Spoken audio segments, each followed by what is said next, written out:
Good morning, everyone. Welcome to the April 28th meeting of the ESSA Steering Committee. We're glad all of you are with us this morning. Some of us in person. We're glad to have Senator English with us this morning, and then all of you that are joining by Zoom. I hope your spring is off to a good start, and those of you in Northwest Arkansas, stay safe through all the storms. So we are thinking about you this morning. First item on our agenda is the consent agenda, the minutes.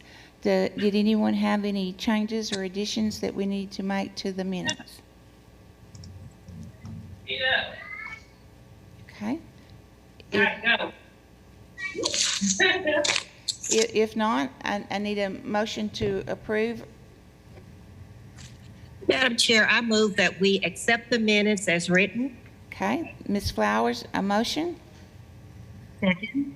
Second from Ms. I Sanders? second. This is Starlinda Sanders. Okay. All in favor? Aye. Aye. Okay. Aye. Any opposed? Okay. Minutes are passed. Our first item on the agenda is from Ms. Kaufman, our ESSA update. Good morning, Deborah Kaufman, Division of Elementary and Secondary Education. I just wanted to kind of set the tone for our ESSA conversation today, and just remind you that we held a meeting back November 18th, 2020, and this committee recommended that we release our Arkansas addendum to our ESSA plan. That addendum did go out for public comment on November 23rd, 2020. We received one comment, and that comment was around assessment of non-accountability, and we did respond to that person. You came back January 13th, 2021, and as your minutes described, you know, we came back with our stakeholder meetings, talked a lot about graduation rate, and at that time, then we were thinking through all of the things that we need to consider today. So since I saw you last, the U.S. Department of Ed put out a waiver that states could apply for regarding ESSA plans. And because we already had an addendum submitted, the U.S. Department of Ed reached out to every state that had submitted an addendum and asked us, do you want us to keep your addendum as submitted? Do you need waivers? Do you need to do an amendment which redlines our plan? So we had a great conversation with them on March 15th, 2021, and then they responded to us with written notes regarding that conversation. And in our conversation with them, we did a lot of what ifs. If this, if that, what would we need to do in case, because we were trying to think through plan A, plan B, plan C, whatever comes our way. So, you know, our biggest concern has been around, will we reach 95% tested so that we have participation that gives a representation of the state. We have our report today from assessment to tell you how we're doing right now, and of course those are unofficial data because we do have to go through data corrections period. But one of the questions that we asked the U.S. Department of Ed is how quickly do we need to make a decision? And we're in this excellent position of our schools have been on site since August 24th, 25th, or 26th. We've been on site. We have had minimal pivots due to COVID-19, unlike other states where they may have gone back to school within the last month for the very first time. So we're in a much different situation than other states. So this is good news for our accountability system. But the U.S. Department of Ed said that we have the time we need to make data-driven decisions. And so we said to them, we're going to check back with them in August and say, hey, here's what our preliminary data are showing us. But I think you're going to be super excited when you hear the positive information that's coming from assessment. So, but we'll need to check back once the assessment window closes and begin to see how close we got to 95% or more tested. That will make a decision that will help us to make the best decisions for our state. The other thing that they did talk to us about is that we would need to expand some of the items on our addendum. So today we're going to show you a revised addendum and ask you to approve us putting that out for public comment so that stakeholders can see it, give us any comments about that. Another thing that the U.S. Department of recommended is that we put clear information on our reporting tools. And so the team is here today to show you some mock-ups of what reporting might look like for this year on our accountability at a glance, on our ESSA school index, and on the school report card. So we're following that notice. And then the other question that really kind of hangs in limbo is can we and should we identify schools in need of targeted support? And remember, that's the group of schools that have a subgroup that is persistently underperforming at or below the 1% cut line. And so that's one of those pieces of data that we won't know until we know what the percent tested is. If we have strong enough data to say, yes, we want to continue that, or if we'll have to request a waiver based on that. So just kind of a heads up, we'll probably have to come back as soon as we have data to make those decisions. But we would like to put our addendum out as the U.S. Department of Ed has recommended, because we believe it's pretty solid, but then we may have to do some additional work once we know the actual data. So the way it stands today, we will report all of our reports. We do not report A to F this year as per legislation that we have been given a year on that. We will be able to provide recognition funds this year because we are testing, so we encourage everyone to do their very best and get the most students tested possible. We will put out the accountability at a glance that is modified. We will put out an ESSA school index and score. We will report a school report card. We will continue to allow schools to exit comprehensive support and improvement and allow schools to exit additional targeted support and improvement. And we can do that because we are getting a good number of schools testing, a good percentage so far, and it allows schools the opportunity to exit, and then our addendum allows us to shift another year before we start a new identification cycle. All right, and with that, we'll move to the next item and get into the details. Thank you. Does anybody have a question for Ms. Kaufman before we move on to the next one? Okay. Update on summative assessment, Ms. Horn, Ms. Barnes. Good morning. I'm Sherry Baird with, I'm the program manager for assessment and with DESE. So I want to present, is my slide available? Okay, if we can get the slide up. That's it.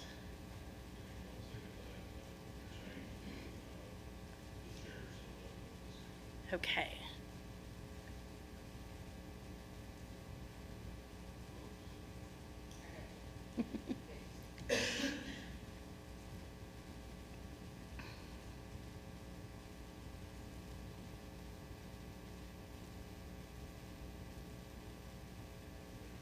Thanks, Dan. All right, I want to give an update on the assessment numbers of where we are today. So our state window for the ACT Aspire opened on April 5th. So the very first week, and it actually was day one. So by the end of day one, we had 129,065 completed tests. Now, bear in mind, every kid takes 5 tests. They take one in English, reading, writing, math, and science. So that's not necessarily students, but we had that many completed tests in our state. And then each week, it has grown exponentially. So by Tuesday of week 2, we had 459,000 plus tests. Week 3, we on that same Tuesday, we jumped up to 862,062 tests, and as of yesterday, we hit 1.2 million and change tests. And so that is, of course, cumulative over time. We have approximately, according to Triand, 296,208 active students in grades 3 through 10. So right now, as of yesterday, we are over 75 completion rate for testing, and we are midweek 4. And so we have until May 20th, so we still have 3.5 weeks. So we appear to be in very good shape for testing. So I am very pleased. And of course, I want to contribute this to the hard work that our district test coordinators, they have used the communication tools that we've provided, the flexibilities to schools that we've offered to parents to get a lot of these kids tested, and they have done a fabulous job, so I want to give them credit. We will, of course, be testing again next year. I want to dispel any rumors. Testing is going great this year, other than a couple of technology issues that we have every year, but and we will be testing next year. Does anyone have any questions? Or Anyone online have a question? Judge Andrus? Really, I am so pleased that we decided to continue with the testing, because I just thought we've got to find a way to figure out where we are, and I know a lot of states didn't want to, but I'm glad we did. Yes, ma'am. Yes, yes. And I want to echo that too. And I think it's great, the fact that we already have 70+% that have tested. I think that far exceeds what everyone expected or anticipated. So good job. All right. Yes. Thank Yes. you. That is awesome, and so congratulations to all the districts around the states, because I know that didn't happen without a lot of hard work, so congratulations. Good job. All right. We're going to talk about reports now. Dr. Rolla? Good to see you back again. Missed you. I miss being here. Denise Arola with the Office of Innovation for Education, and I'm going to talk a little bit about these new mock-ups that we have for the reporting. And I think we're going to try to pull up the first one, which is the at-a-glance mock-up. And while that is happening, no worries. I believe we also figured out we had 97% of our English learners tested, approximately 97%. So that we were on a call with multiple states, and we're one of the few states that could say that we had gone over 95% with our English language learners, and so that's a huge accomplishment that will really enable us to serve students well using that information. So, all right. Well, this first mock-up is a lot of work that went on looking at what is already out there, and as is typical, when you revisit something that you've seen a lot of different times, you notice things you didn't notice before, and that is exactly what we did. So the very top of the report is the same. The first change is in the second dark blue box, where we've included the statement, the public school rating system was suspended for the 2021 school year by Act 89 of 2021, and that's the A through F letter grading. And so that has been suspended for 1 year, and this is typically where you would see the letter grade, and so that is why, you know, we needed to have a statement, because that's typically what you would see, and you're not going to see an A B, C, D, or F for a school this year because of that suspension. But the ESSA School Index score, it's still planned to calculate that. And so what you see up here is in response to some advice that we were given regarding the fact that if we did not test 95% of students, then the information that's included in that score may not represent the true performance for that particular school because we don't know who didn't show up to test, right? So it's really important in those cases to be able to say this information has limitations. And so what we've done is we've created a side-by-side set of scores. The adjusted ESSA School Index score is the score that you have always been seeing. That is the score that A through F is based on. That is the score that's been out there in prior years.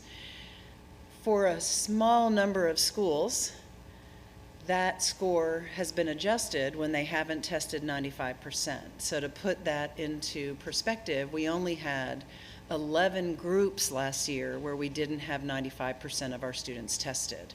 And so only one of those was for the all students group. And you probably didn't even know that the adjustment was already included in there. And the adjustment is necessary to make the data comparable from year to year and across schools. So on the left, you have the adjusted ESSA School Index score. That's the score that we've always used. That's a score that's required by law. And it is because we're expecting or hoping, we're optimistic to get 95% tested, we didn't want to waive the part of the law that requires that adjustment. And so instead, what we're doing to make things very transparent and to increase the ability to make valid inferences, reasonable conclusions from what you're seeing, we are going to include the unadjusted score. In the case that a school tests 95% of their students, the two scores will be identical, right? Because there is no adjustment unless you go below 95% tested. And so that's a score that you always see. It just will be different for a school or a subgroup that doesn't test 95%.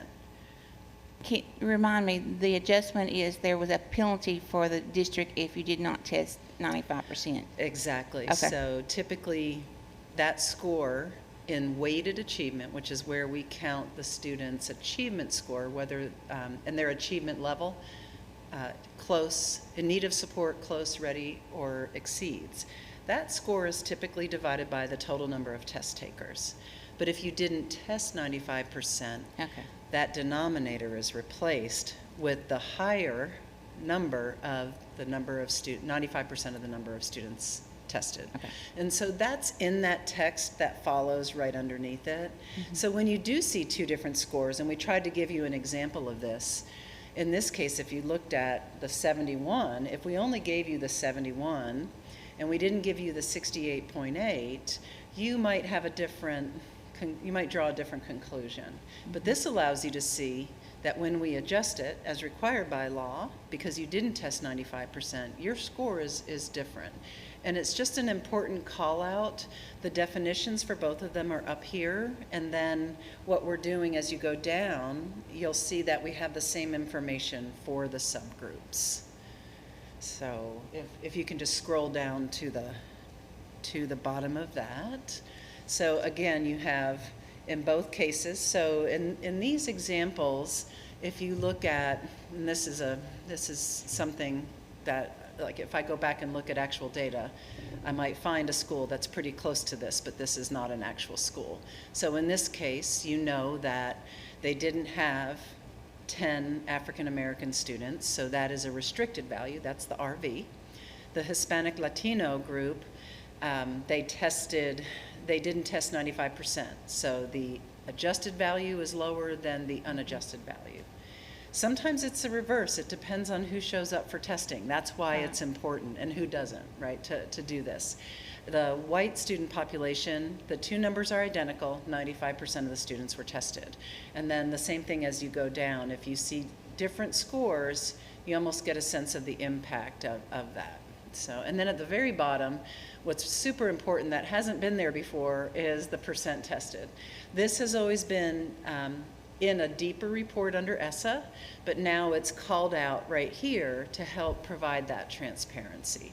So it's highlighted in a slightly light yellow color when the percent tested is less than 95%. So you can see the English language arts and the math. And then, we only adjust the subject that had less than 95% tested. So you can see for our economically disadvantaged and students with disabilities, they tested less than 95% in one group, and that might, that does impact the score differently. So I'll stop there for a minute and see if there are any questions, feedback, too much, too little.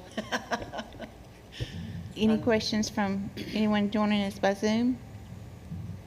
Denise, I have a quick question, Sure. and I think you did an excellent job of explaining everything. But when we're not testing 95%, I understand that the denominator will change to reflect 95%.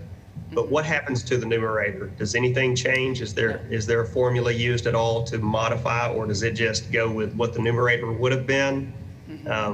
Okay. And it literally is, this methodology is in ESSA. So there's the section reference, that specification is provided to all states to incorporate into their achievement indicator. And so this provides quite the incentive to Yes. test 95%. Yes, and then the important part about that is you actually, you can draw reasonable conclusions. Right, that's what we're really, it's like, I think about it, if I were responsible for reporting to somebody about the calories that I took in, and I only recorded breakfast and lunch, it would look like there's some reason outside of my control that I can't lose weight because I'm not reporting that dinner meal where it all happens. And so this is a similar thing when it comes to the assessment of students. If we don't have all the students, if we don't have at least 95%, then we're not getting a true representation of where they are. And that's super important because that's going to help us to really assess what our needs might be within our schools, within our district, to understand how we can better serve our students, particularly coming out of the past year and then the 3 months in the 2020 school year with COVID. Thank you. You're welcome. Any other questions? Which one will the state be using to make decisions? It would be the adjusted. The adjusted? Okay. Yes, and Tammy will be talking pretty shortly about the addendum and what the options are. Okay. But yes, it would be the adjusted. So everything will be the same as far as state level, as far as what it will use, it will still use the adjusted? Okay. So keeping as many things level as possible, just adding information to ensure that there aren't misunderstandings about Right. the information. Okay. Yeah. All right. So that's our at a glance. The next one is the weighted achievement report, and I will not be as detailed in this one. This is a report that schools dig into when they go into the site and go to look at their ESSA. First, they get to their overview and they see their weighted achievement score, and then this gives them the deeper details of the information. And so what we've added to the weighted achievement report, it's when you first go to weighted achievement, you see a series of scatter plots that are really helpful for understanding how students are achieving versus how they're growing. This adds the percent tested and the percent not tested. So again, the idea is as much transparency as possible so that when you look at the information, you have a sense even of impact. So the idea of the not tested and the number not tested, in some cases you have some pretty small groups, so some of the percentages look really high, but the number of students who weren't tested are pretty low, but the impact on the overall subgroup score could be dramatic if it's a smaller group. So this gives that increased detail. Not everybody's going to be interested in digging this deep, but it's really helpful information if you want to make if you want to draw reasonable conclusions, make good inferences about what you're seeing. And then I believe that is the text that has been there, that's under there, was available in 2019. And then also the very bottom, we didn't change this part, but this part of the report basically tells you if the denominator was adjusted, then you would have the number that you would have the number of students that would have been used in your denominator as well as the number actually used. So the number tested versus the number expected to test and the number that are included can be different when you don't test 95%. So if a school's wondering, so what denominator did they use? This gives them the information in a short table. So questions, thoughts? I don't know how many people dug deep enough into this to see this when it was added in 2019. Any questions so far?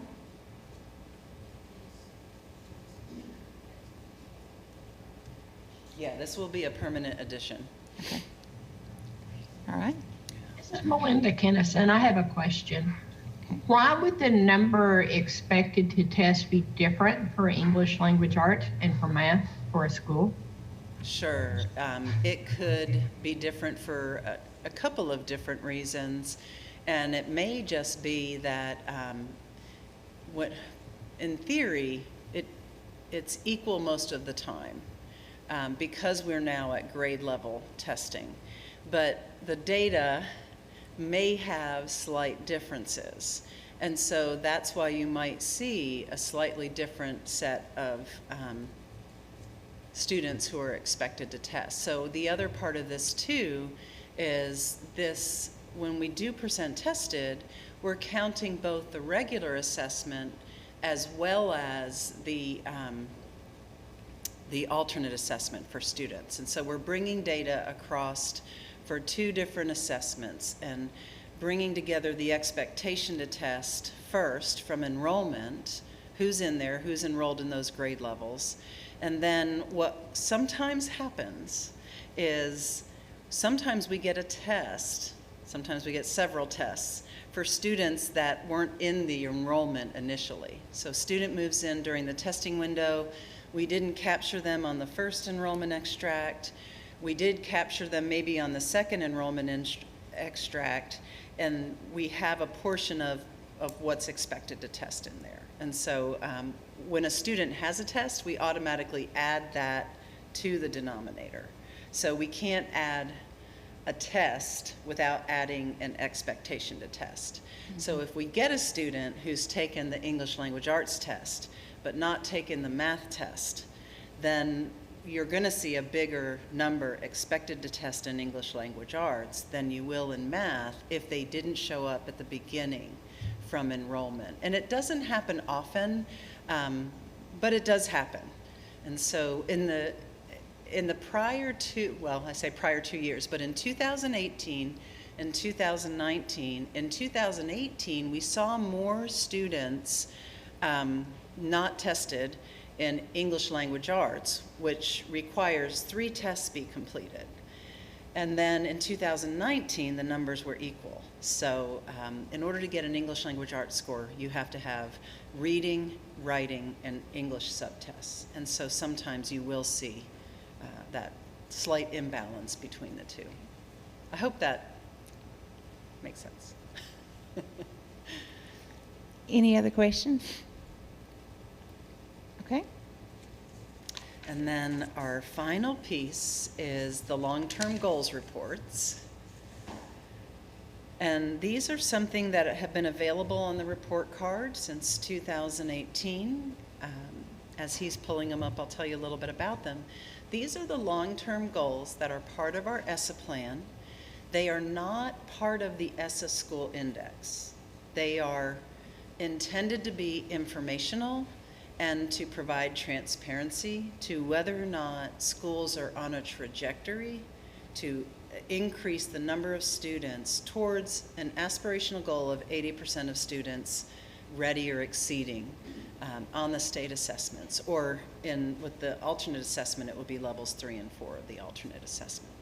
So what this does is it provides you with information about achievement, there are two other sets of long-term goals that don't need to change. One is the graduation rate, and one is the English learners on track to English language proficiency, because we haven't missed a test, and because we've had over 95% tested on the English language test. We won't have to adjust that. This achievement report has a blank for 2020, as you can see, because we didn't have any scores. And we haven't filled in 2021. So I did go back and pick up I found a school that had some not tested groups to show you how that will be displayed in order to provide all of our stakeholders with the most information to make appropriate inferences, to draw reasonable conclusions. So down here in 2019, we had some groups that didn't meet 95% tested. Those are going to be highlighted on the long-term goal report. And this is out there. You can find this on the website right now. So I'm not showing you any not published data. This is all published. So you'll see the percent of students tested and the number, which was above that. And then as you go to the next page, you'll see, this is as we scroll to the bottom, it just explains what the long-term goals are. And then on page 2, which I believe, there we go. So, yeah, that's it. Oh. Oh, okay. Good deal. This is a lot of text, but we discovered that we actually already had this text in here for when a school didn't test 95% of students, but the chart and the data only showed the two values, adjusted and unadjusted, if they didn't test 95%. So the big change here is that all schools will be able to see both their adjusted and unadjusted. So if you test 95% or more of your students, the values will be the same, the charts will be the same. But as I scroll down, there's I'm going in the wrong direction. Here we go. So as I scroll down, you'll see we've put a lot of language in here and the rationale, just so that people understand what's in the report. And then when you get to the data, I don't know if I can incrementally. Oh, this is the older one. So this one has the unadjusted first, but adjusted will be the first one, so it matches at a glance. So when we add 2021, you'll see that we're at a midterm target, and what'll happen is if they tested 95%, you'll be able to see. So as I scroll, oop, I went too far. Oh, I need to go. This is all students. Here's the table that shows all the different values. And in this case, you can see the numbers are identical, and so the percents are identical. But let me get you to a subgroup that was less than. So in this case, the African American subgroup was less than 95% tested, and so the adjusted value is highlighted in yellow to call it out. This is the one that's comparable. This is the one that you should use if you want to draw inferences about progress over time. And then that information is also highlighted in the tables so that you can see, like in this case, the denominator for this percent ready or exceeding, if they had tested 95%, the denominator for this would have been 103 students, and instead it's 128 students. So it's an adjustment that basically increases the denominator to incentivize 95% tested. Because what that does is it has the effect of dropping their percent ready from 17.5 to 14.1. And so that's an important piece of information because, again, it's all about who did we test. And there was a period of time years ago, I've been around so long now, I feel like I was actually teaching during the time period when the percent tested came into being. And the concern was who is showing up to take the test and who is not. And how do we make sure we have an accurate accounting of how things are going if we don't have at least 95% of our students.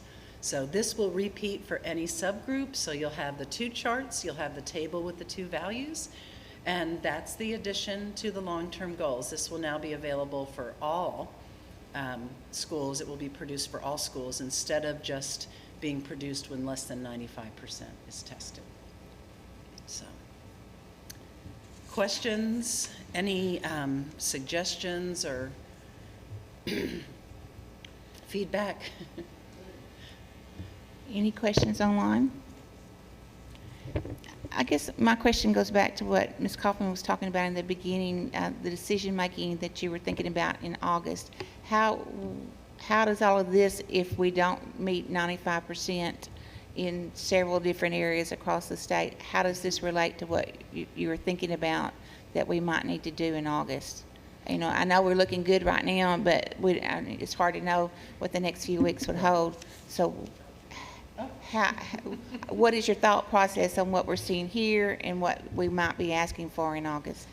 So, based on the data that we heard from Sherry, we're feeling good Right. about meeting 95%. So, I think what we'll need to do is just analyze and bring back to you as soon as we can, even if it's unofficial data, what's our best understanding at this time after the assessment window closes as did the state reach 95%? How many of our districts reach 95%? And the 95% is all students. Right. So that's the first thing that really is in our favor. And that may keep us from having to have more waivers or anything like that. The other part is, though, and the reason I wanted Denise to really make a point that the things that we're putting into the ESSA index and the information that we're adding into the long-range report, those are permanent additions because they help schools to make better decisions long-term. And so with Fayetteville, as an example, they tested 95% of their kids overall. But it's important for them to know which subgroups they may need to pay more attention to and maybe have strategies to reach out to kids, to understand the importance of taking the assessment, to really doing their best. So some of these things are decisions that they'll need to make in their school improvement plans and in their district support plans moving forward. And based on the number of students in each subgroup, you know, there may be fluctuations. So just because it's highlighted doesn't mean someone's done something wrong, but it's something they need to pay attention to. And so that's what these new requirements from USAID of us putting this data in, I think will be helpful to everyone. So coming back to your question of what will it mean to us, and we're just going to have to wait on the data to see if we do need to request a waiver from USAID regarding 95%. That will then have an impact that we'll have to go back and look at everything else that we were planning to do. We hope it doesn't come to that because we use the adjusted rate when we determine the word just escaped me. What are the checks we send out? The performance checks, performance and growth. Oh. School recognition awards. You know, that's how we determine that amount of money. That's that's what's written into our rules for determining that. So we hope we don't come to that. That creates another problem. Right. Any decision we make would be based on 95% of all students, Correct. not worrying about individual subgroups in. Right. Okay. And because there's not A to F this year, every school district doesn't have to meet the 95% for us to move forward as a state. Okay. So they'll just need to make adjustments and try to get, make Back on track. back on track. Yeah. Okay. All right. Thank you. And that adjusted number gives the parity we need in the case of the recognition and reward calculations. Okay. The one thing I didn't say from the beginning, and I sometimes forget that this isn't what other people live and breathe. So sorry, no. We only operationalize the adjustment, and we only are concerned about we're not only concerned about, but this gets applied in the event that you have at least 15 kids for accountability. Okay. Right, so you may have a restricted value for reporting, but the 15 for accountability is still our operational minimum N when we start to look at how that impacts and whether or not you have a subgroup. So that's Okay. an important piece to add. Okay. Any other questions? Okay. You did a great job. Thank you. All right. We're going to move on to the addendum. Ms. Rettinger. Good morning. Good morning. This is my first time in person, so it's exciting. Glad you're here. Good. My name's Tammy Rettinger, and I'm coordinator of school performance. I work in school accountability with Ms. Kaufman. So I wanted to review the revised addendum that she mentioned earlier and just point out some of the areas that we've added to the addendum. If I can get that pulled up. What did he say? All right, there we go. So rather than reading this word for word, I'll just point out the highlighted areas and just answer any questions that you have. But we'll first turn to page 6. And the first area, I know there'll be a lot of flipping through pages, is D1, which is the identification of schools. And an area that we added, let me wait on him to get there. There we go. So basically this is shifting forward a year, and the addition, we completed the timeline, which is on the next page, page 7. So all the highlighted areas show the shift for the identification.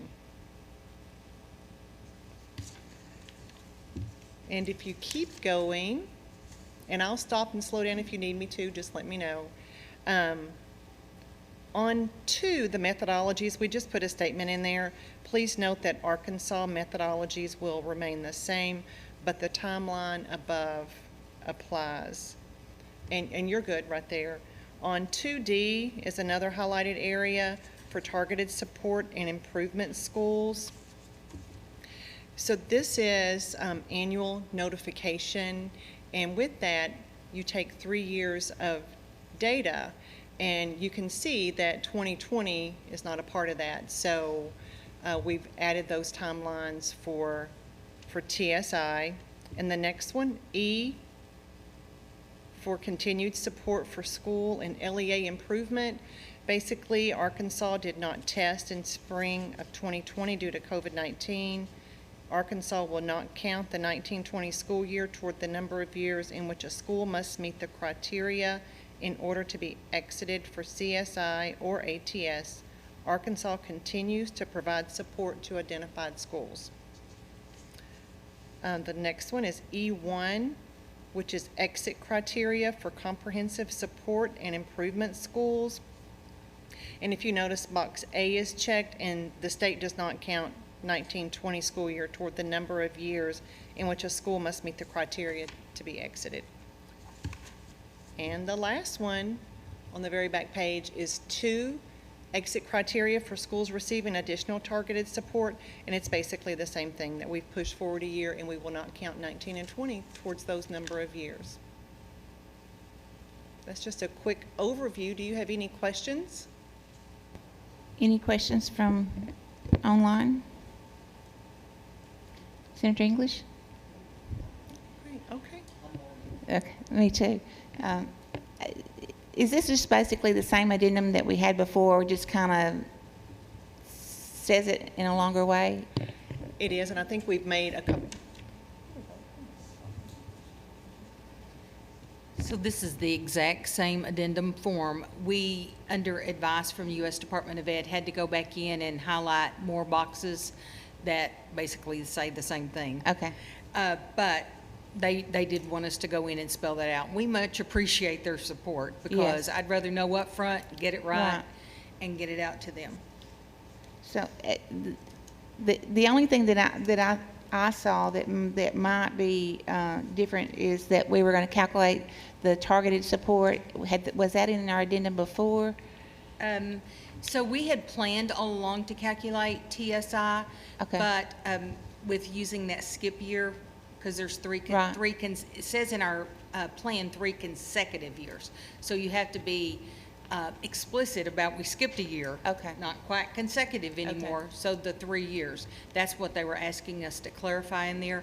of course, as we've discussed today, this is all anticipation of the state meeting 95% tested. Sure. So if it's not, we'll have to come back in and add appropriate waivers if we're not where we hope to be, or if we're not very, very close. Okay, so this will go out now for public comment? Yes, that's what we're asking today, for the steering committee to recommend that we put this out for public comment, and that we'll come back in August sometime, whenever, as soon as we have good preliminary data to see where we are.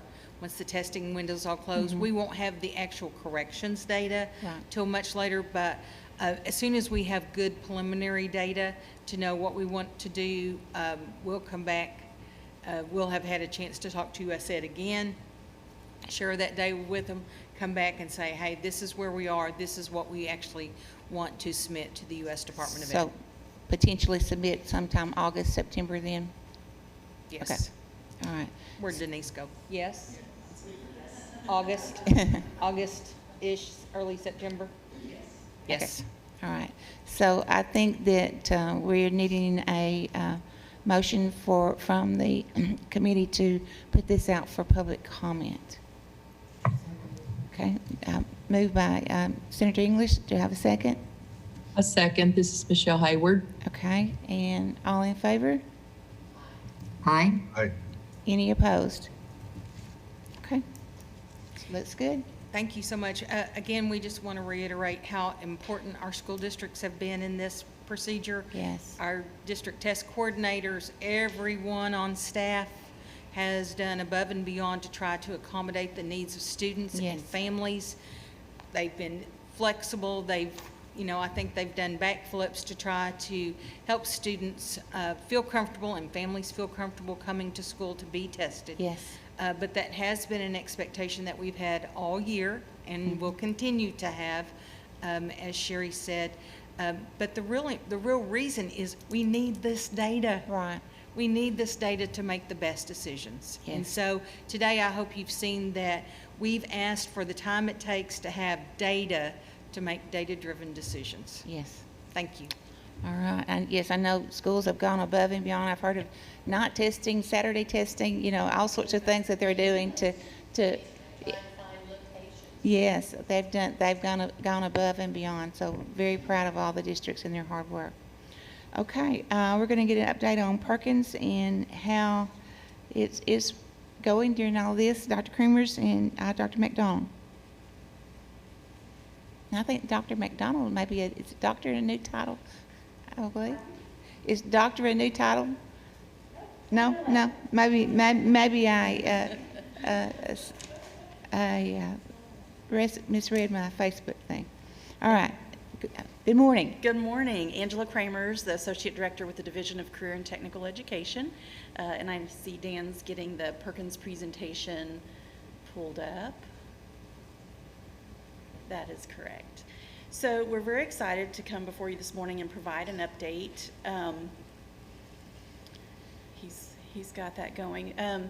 As with ESSA, the same with Perkins, that there was the opportunity presented for states to reconsider their state-determined performance levels due to the COVID pandemic. And so we had our Perkins State Plan, approved baselines, COVID hit, and we wanted to make sure we took advantage of full consideration of the opportunity to do a revision. The deadline to submit proposed revisions for consideration and approval to the U.S. Department of Ed and OCTAE, and again, OCTAE is our federal accountability group under the Department of Ed, the Office of Career, Technical, and Adult Education. And so we worked with OIE to work with our baselines that were existing in our Perkins 5-state plan to go through and model the data based on what they've learned through ESSA, assessments, all of those considerations for our baselines. And then also for us that is unique is that we also needed to take consideration of what was happening as far as the economic stability of Arkansas. And so what's happening with jobs when we consider indicators we need to do, such as placement, where are they 6 months after graduation? Is it a lot harder for them to get work-based learning opportunities? Does that impact them being able to find a job, a student post-graduation? And then also considerations for the credentialing, and then graduation rates. So really just taking a look at those pieces that are both parallel to ESSA, but also those things that are very unique to Perkins when you consider the career and technical education lens of thinking about what's happening as far as the workforce education and issues for students. So what we would like to do today is go through the presentation. Do you also, Dan, have the presentation? Okay, he's working on it.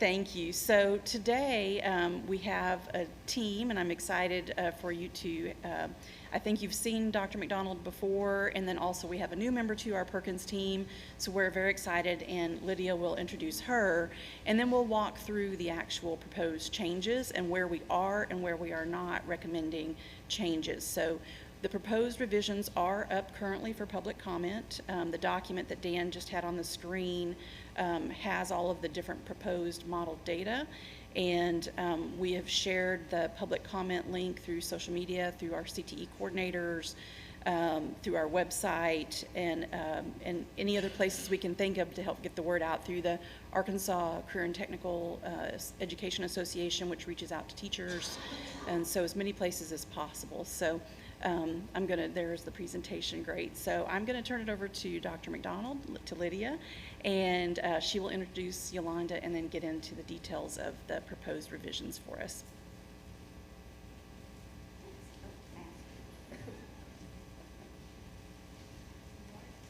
Good morning. Apparently I'm the shortest person that's presented. I'm almost sad that he's got the slides, because I was going to tell you they're just the best slides you've ever seen, and so now you have to have the reality. If you'll go to the third slide, please. Oh, and I'm Lydia McDonald. My apologies. I'm the program coordinator for Perkins at DCTE. One more, please. So I wanted to introduce you all to Yolanda Anzora. She is our new program advisor for Perkins. She is here live and in person. You know, it took me 6 months to get here live and in person, and she gets to be here in her first month. Oh, okay. Next slide, please. So just an overview of the Perkins 5 performance measures that Arkansas has decided are what we are going to use. And I won't read through all of them because we're going to go through most of them as I move through the presentation. But just so you have an overview of the items that we are measuring to determine CTE success. Next slide, please. 1S and 1-2 are adjusted cohort graduation rates, and we are not seeking a revision of the annual targets for the 4 and 5 year adjusted cohort graduation rates. You'll see the rationale there. Early data suggests that the rates may experience some impact from COVID-19, particularly for students already struggling to be engaged in their secondary education, but at the same time, the data regarding CTE concentrators support the hypothesis that students who are concentrators in CTE are typically more engaged through graduation, and thus impact on graduation rate may be limited. We do have a higher graduation rate for CTE concentrators than students who do not participate in CTE. Next slide, please. 2S1, 2S2, and 2S3 are the academic proficiency measures in English and language arts, math, and science. We are seeking a revision to the annual targets for academic proficiency in all 3 of those areas. And I do have to have a shout out to Denise Irola and her team, because they put all this together and I cut and pasted and made some bullets. So her team makes it wonderfully easy to understand the data, as you've seen earlier today and at earlier meetings as well. So in our approved Perkins 5 plan, academics performance measures were set at the 5th percentile value of the school distribution of academic proficiency scores. It was done to ensure that the schools who needed the most support were identified and supported. 2 revisions were considered that would approximate a 0.25 standard deviation impact on the academic proficiency scores. Thank you for changing to that slide. And Denise, I may want help with this one as we move forward. I'm not sure if we'll have questions, but I had questions. So you'll see where our current, where the 5th percentile level is, and the data and projected targets for us. And then there are the 2 proposed possible changes, 1st percentile and 90% of 5th percentile. Denise? She didn't know she was going to help with this presentation. I'm grinning because when Dr. Kremers and Dr. McDonald lined me up with their Octay support, I don't think it's Octay, it's Advanced CTE. There's a data group that they have that's similar to the data groups that we have with ESSA. And everybody on that call was saying how difficult it is because of the timing to try and put together targets when you don't have the data, right? So we don't know the impact. So how do we even estimate the impact? When we modeled with real data under a normal year. And so what we ended up doing was using research around learning gains, and then looking at different pieces that have been put out recently that have talked about estimating what the potential impact could be on achievement, and that's how we came up with the 0.25 standard deviations.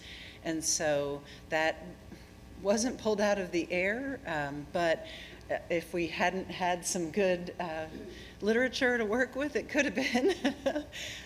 So these 2 values, of these 2 values, the 90% of the 5th percentile, the reason that's there is because a state has to file an improvement plan if the state doesn't meet the target at 90% of whatever we set the target is.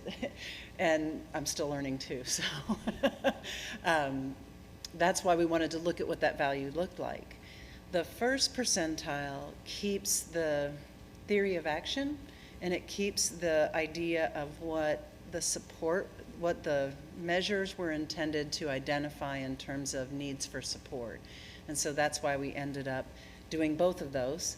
Found out that they were very, very close, and so wanted to stick with that 1st percentile because it does stay with the theory of action and the general idea that is, you know, whoever shows up at that level really needs somebody to call on them and say, how can we support you in improving the outcomes that we're seeing? And it also attends to the idea that, you know, I don't know on the CTE side, but that you have limited resources, at least limited human resources to provide that kind of support. And so it's important to make sure it's going where it really needs to go. So that's the reasoning behind the numbers, the actual numbers, and how they are being recommended. Thank you so Always, much. when we say our prayers at night, we thank the Lord for people like Dr. Arola. Exactly. Phone a friend. She's always my phone a friend. So thank you so much for explaining that. So the next one is 3S1 post-secondary placement. And we are seeking a revision to the annual targets for 3S1 post-secondary placement. You'll see some of the rationale. Unemployment data for youth 16 to 19. If you'll move to the next slide, please. There's a huge difference in unemployment for 16 to 19-year-olds. If you look beginning in May of 2020, the pandemic really impacted that group of employees. An average of 7% increase in unemployment rate over the 2019 rate, if you look at those, the different months. So that's the employment post-secondary placement. When we look at post-secondary placement for CTE, we are looking at employment in the field that they were training for.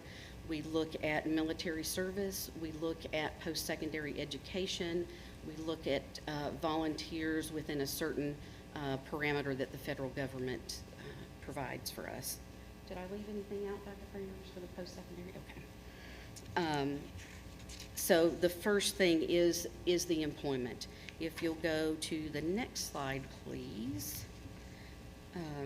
We're looking at enrollment in post-secondary education, and you'll see that first-time freshmen declined by an estimated 13% for four-year and 21% for two-year, comparing fall of 20 enrollments to the prior year. And speaking with our colleagues at higher ed, that's what we're seeing in Arkansas as well, a decline in that enrollment. Next slide, please. And this will show you our original and revised annual targets for those, for the baseline.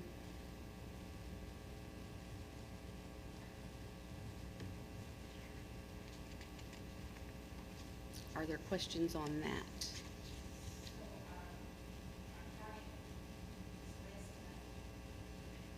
The target is less than the baseline. Is that, am I looking at that right? So we are Okay. looking at asking to adjust those baselines, Okay.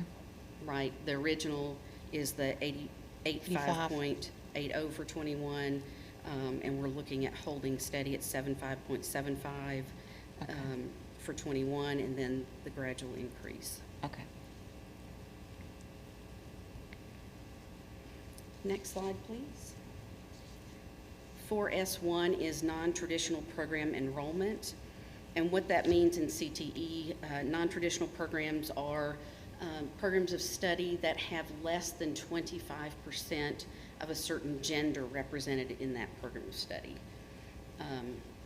So that's what a non-traditional program would be. Does that make sense? Because it's different to me than what I knew of non-traditional before I started at CTE. Give me an example. So nursing is typically female heavy. Okay. So if we had a male enroll in that program of Okay. study, they would be a non-traditional Okay. enrollee. Okay, got it. And we are not seeking a revision to those annual targets. Next. Dr. McDonald, Yes. this is Starlinda. Hi, Starlinda. And how are you? I'm doing great, thanks. And this is really not just about Arkansas, but when we look at non-traditional, I know that that is a struggle across the nation. Do you have any sense of where our numbers compare with some of our neighbors in non-traditional program enrollments? Phone a friend, Dr. Arola. Do you have any ideas? Dr. Kramers?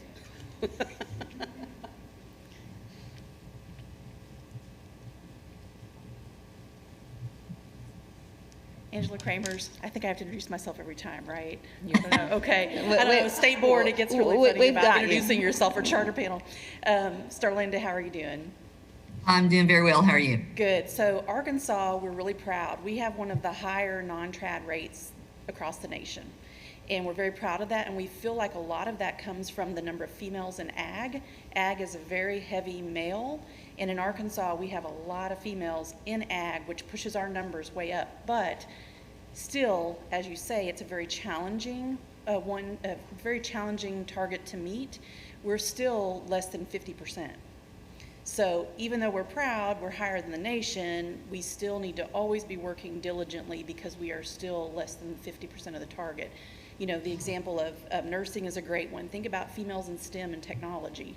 You know, there's a lot of areas. Manufacturing is huge for Arkansas. We need more females in manufacturing fields and feeling comfortable to do welding or industrial technology or robotics or coding. You know, that's really important for Arkansas for those numbers to continue to rise. We're fortunate with the ag component, but overall, Arkansas performs very well, and that's why we felt comfortable not seeking a revision, because the data model already showed we perform high in that area, and the bar is already kind of low.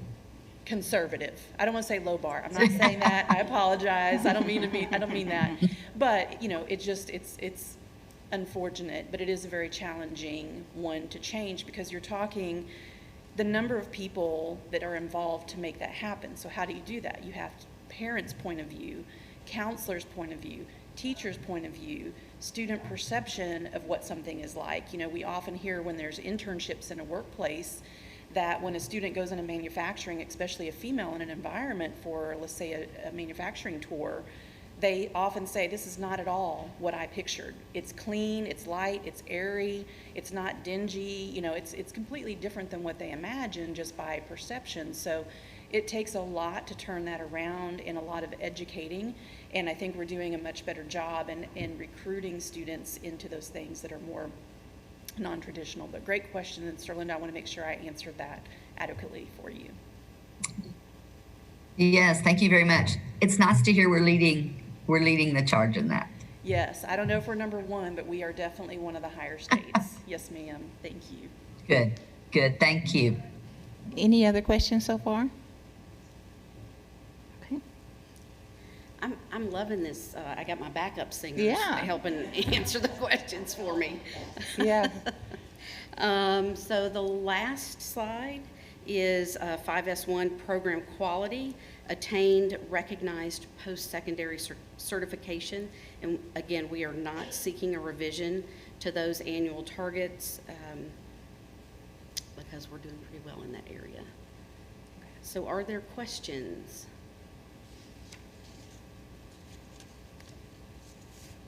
No? Okay. Do you need anything from us this morning, or is everything on track? Okay, I've been here 6 months, so I'm still learning. We are all still learning, and that's a good thing. When we get too old to learn, we need to go home, don't we? No specific ask this morning, but we really feel like it's important to collaborate with the ESSA steering committee. Okay. We consider it an important part of the stakeholder communication.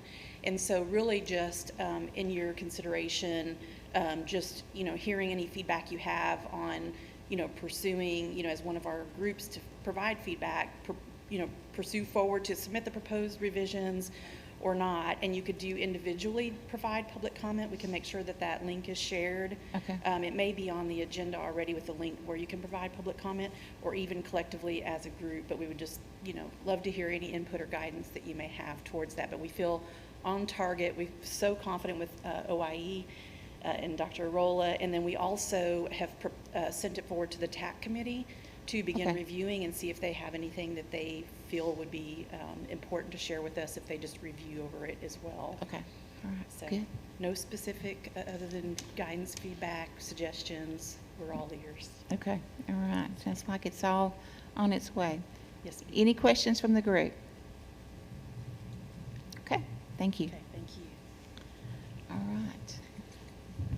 So the impact of COVID is far and wide, Sure. as you can see, and it impacts all of our systems. It impacts all of our accountability measures throughout. So our last request is to consider a meeting in August, possibly, just to kind of put that on our calendars and think about that as soon as we have data. And their public comment period will have ended, and we'll have another chance to talk to US Ed about our data, to come back then and let's make our final decisions about what to submit. Okay. All right. So everybody tentatively sometime in August we'll meet again. I think the Zoom has really helped our committee because it makes it easier, especially those that have to drive a long ways, to be able to join and to jump on and make comments, but then, you know, not have to leave work quite as often. So I think it's worked out really well. Any comments from the group this morning? Questions? Okay. All right. Senator English? You know, I think we all realize that we are a small state here, and we hear so much stuff going on nationally about schools not opening and kids so far behind and parents not being able to do. And I'm always really proud. We're just kind of quiet over here, but I'm really proud of the fact that kids are going to school, kids are learning. We may have some adjustments to make, but by and large, everybody has done everything they possibly could do to make sure that our kids had an opportunity for a future. And that's really what this is all about. But I am amazed when I listen to TV all the time about how many problems other places are having. We just kind of truck along. That's right. And get it done. Yes. So I thank everybody. Yes, that's very well said, very well said. All right, well, if there's nothing else, I'll take a motion to adjourn. So moved. All right, and we'll see you sometime in August. Have a good day.